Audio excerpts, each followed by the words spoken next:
जय श्री राधे कृष्ण मित्रों, कैसे हैं आप सभी लोग। आपने महाभारत पढ़ी होगी, गीता पढ़ी होगी, या आपने महाभारत का सीरियल देखा होगा। अगर आपने महाभारत का सीरियल देखा है, आपने बहुत सारे लोगों के मुंह से सुना होगा कि महाभारत का युद्ध अपने समय का सबसे बड़ा युद्ध था, बहुत बड़ा युद्ध था। और ये दिखाया गया कि महाभारत का जो युद्ध था उसका होने का कारण ये था कि द्रौपदी ने दुर्योधन, जो कौरवों का सबसे बड़े पुत्र थे दुर्योधन, उनसे ये कहा था कि अंधे का पुत्र अंधा ही होता है।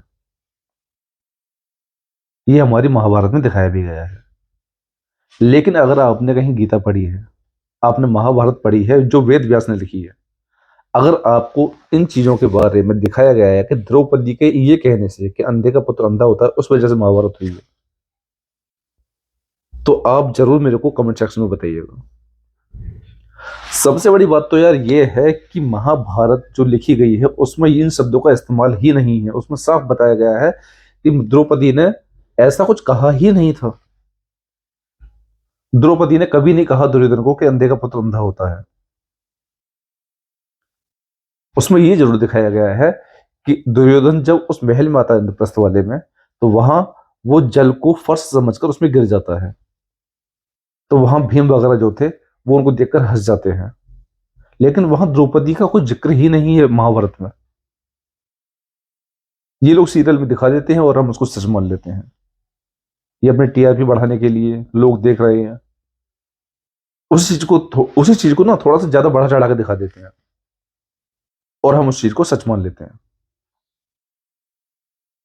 अगर आपने कभी महाभारत पढ़ी है या आपने किसी बुक में लिखा हुआ देखा है, जो पुराने जो मेन बुक्स हैं, अगर जो उसमें अगर आपने कहीं लिखा हुआ देखा है तो प्लीज आप मेरे को कमेंट सेक्शन में जरूर बताइएगा कि आपने कहाँ पढ़ा हुआ देखा है वो चीज। इसके अलावा गीता में साफ साफ लिखा हुआ है कि जो महाभारत की जो पृष्ठभूमि थी वो कैसे तैयार हुई। उसमें आपने देखा होगा, जो आपने पृष्ठभूमि पढ़ी होगी उसमें साफ दिखाया गया है कि धृतराष्ट्र और पांडु ये दोनों भाई थे। धृतराष्ट्र बड़े थे और पांडु थे छोटे। और धृतराष्ट्र जो थे वो जन्म से ही थे अंधे, और पांडु को इस चक्कर में उनका राजपाट मिल जाता है और पांडु को राजा बना दिया जाता है। अब पांडु के 5 पुत्र थे। पांडु जो थे अपने जवानी में ही खत्म हो जाते हैं। जब वो खत्म हो जाते हैं तो पांचों पांडवों को पालन पोषण की जो जिम्मेदारी थी वो आ जाती है धृतराष्ट्र के ऊपर। तो धृतराष्ट्र केवल अपने बच्चों के साथ में पांडवों को भी पालते हैं, उनका भी पालन पोषण करते हैं। और ये था कि जब ये बड़े हो जाएंगे, क्योंकि ये पांडु जो राजा थे उनके पुत्र हैं, तो इनमें से जो सबसे बड़े होंगे वो वहां के राजा बनेंगे। अब वही तो पांडु के बच्चे थे, यानी कि पांडव थे, और वही धृतराष्ट्र के बच्चे थे। एक साथ खेलते थे, एक साथ पढ़ते थे, एक साथ ही शिक्षा लेते थे, एक साथ ही अस्त्र शस्त्रों का ज्ञान लेते थे। लेकिन उनके मन में बचपन से ही ये चीज आ गई थी कि यार बड़े होकर हम राजा नहीं बन पाएंगे, बड़े होकर राजा ये बनेंगे पांडव। इसलिए उनके बचपन से ही उनके मन में मनमुटाव पैदा हो गया था। तो ये थी एक तरीके से पृष्ठभूमि कि उनके बीच में बचपन से ही मनमुटाव था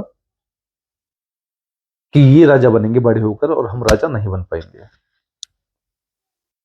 इसलिए ये पूरी महाभारत की पृष्ठभूमि तैयार होती है। लेकिन ये जो दिखाया गया है ना कि द्रौपदी ने कहा दुर्योधन से कि अंधे का पुत्र अंधा होता है, इस चीज का जिक्र जो भी किताबें मैंने पढ़ी हैं, जो भी मैंने और लोगों से, जो ज्ञानी लोग हैं, गुरु हैं, उनसे सीखा है, वो बता रहा हूं कि द्रौपदी ने कभी दुर्योधन को ये नहीं कहा कि अंधे का पुत्र अंधा होता है। अगर आपने ये चीज कहीं पढ़ी है, छोटी मोटी किताबों की नहीं कहता, बड़ी किताबों की, जो पुराने जो हमारे जो पुराण हैं, या कहीं आपने महाभारत है उसमें अगर आपने पढ़ा है, तो आप मेरे को कमेंट सेक्शन में जरूर बताइएगा। और अगर ऐसा हुआ हम उस चीज में सुधार करेंगे। सुधार करने का मतलब ये नहीं कि उस किताब में सुधार करेंगे।